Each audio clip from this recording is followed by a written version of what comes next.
Hey folks, Russ Bailey here. It's time for another BrushPile Fishing, the video podcast. As always, we've got a great show in store. Ben Grumbles is going to join us. Ben is on our pro staff, but he's also our go-to guy when it comes to rigging our boat.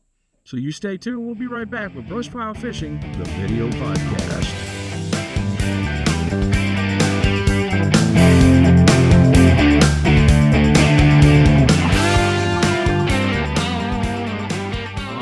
Folks, welcome back. I'd like to thank Bob Cycle down in Sydney, Ohio, for bringing you today's podcast.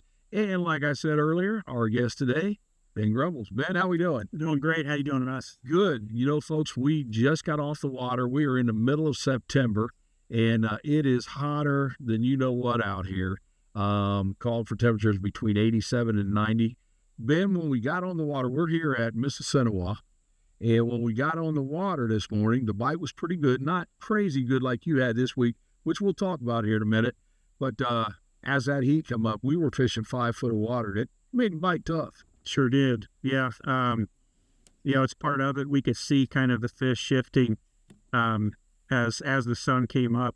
Instead of being a round structure, literally going up and underneath it and hiding from the heat waves. And it's just part of fishing. Absolutely. Now, Ben, you were here just last Saturday, and you actually won the Indiana Slab Masters tournament here on Mississinawa. This time of year, and again, normally we're a little bit cooler, but it's been hot. But just 1 week ago, you said the bite was phenomenal. What are you doing this time of year here? Well, really, it's just about finding the fish are moving in groups typically. That's what my experience is on this body of water. So, like we saw on tournament day, there was a mile stretch of maybe even less, like a half-mile stretch of river where the fish were just congregating. Mm-hmm. And anywhere there was shade, there were fish. And so overhanging trees, big laydowns, anything that provided relief, you could go a half mile down the river and not find a crappie, or a half mile up the river and not find a crappie. And kind of what goes in line with what we saw today. Here we are a handful of days later, and the fish have moved in some part. So they're on this river system, right? We just don't know after today exactly where. We got enough of them to know they're close, mm-hmm. But they seem to be moving right now in pockets like that. In the main lake, you can find them. They're going to be down deeper on structure. They're congregating around foundations and concrete slabs that you'll see all over the lake. But this is where we found our bigger fish and the consistent fish this weekend, so we were grateful for it. Well, and the fish we caught today were nice, cleaner fish. No one's going to complain about those. You know, one of the things that we've always talked about, even back in my Midwest crappie days of BrushPile, is being versatile when you're on the water. And today, we had to do that. We started out with a bigger profile rubber bait or plastic bait. And in the morning, the bite was pretty good on it. I'm not going to say it's fantastic, but it was good on it. But as that sun came overhead, we had no wind today at all. I mean, it was beaten down. And you downsized more even to a Popeye jig, which, folks, if you've never used a Popeye, check that out. It is a very slender profile hair jig. And that bait has bailed us out of shows a couple of times. Today, when that bite shut off, you went to that. You started catching a few again, but even at the end of the day, they wouldn't even hit that. I mean, something has affected these fish between last week and today. Sure. And I think leading into last week, we had heat. It wasn't as extreme. So we were just on the front end of that pattern, right? Yeah. And now we're in the middle of it. Yeah. Because you got a couple more days before it starts dropping off again. And so, like I said, those fish are trying to figure out what they're going to do, and they're moving together. That's the good thing about crappie. If you find a patterns, you can catch it. And so I think that the heat has just caught up to the river and to the reservoir, and it's been so consistent. I mean, if you look at the bank, look right here, you can see where it's muddy still another foot up. So the water has gone down just in a few days that much. Yeah. If you've seen your ponds around your neighborhoods and such, the rocks and the banks are coming out. So, that changes things for those fish, the oxygen levels and things of that nature.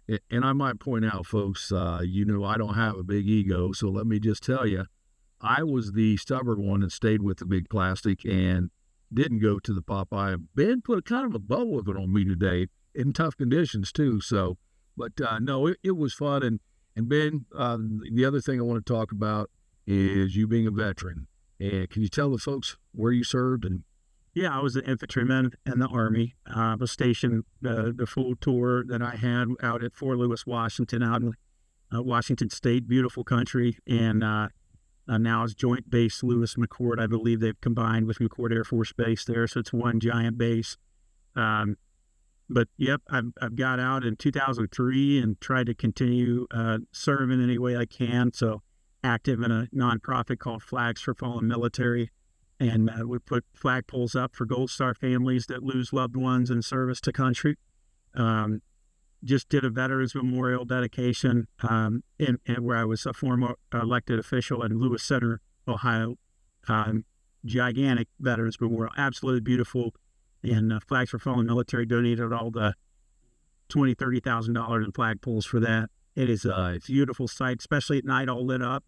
And then, of course, met you all, 5 years ago, I think now, as we were getting ready to launch the Veterans Tournament there at first in Delaware and now in Elm Creek, and was elected official. And BrushPile reached out, needed help with the local town, and fell in love with the BrushPile family. And then, of course, been fishing my whole life, and it just was a matter of time before I got the crappie bug, and here we are. Yep. And folks, I want to talk about, because I think this will air right before our Veterans Tournament this year, October 5th on Alum Creek again this year. And folks, this year we're switching things up. We normally give the money or the proceeds to the Travis Mills Foundation. This year we're going with an organization called Face the Fight, and they deal with all the problems involved with veteran suicide. And the more that we looked into their organization, we thought, there's where we'd really like to help this year. And so, Ben, you've been there for our tournaments. Folks, get out there. It doesn't matter if you are top of the list or you finish last place. Everyone wins in this tournament. Nobody cares where they place in this tournament. It's the greater cause. And me and you've talked a lot. There's nothing I like more than anything we can do for our veterans. You don't mention it a lot, but you're a veteran too, and so I'm grateful for every veteran that served and contributed to the country. So thank you as well. And the tournament is just fantastic. I had no idea going into the first year what to expect, and was completely blown away. Had the Ohio Crappie Club invite me to fish in their series with them, and befriended me. And that's really crappie fishing. Mm-hmm. It's such a great community and really a family environment.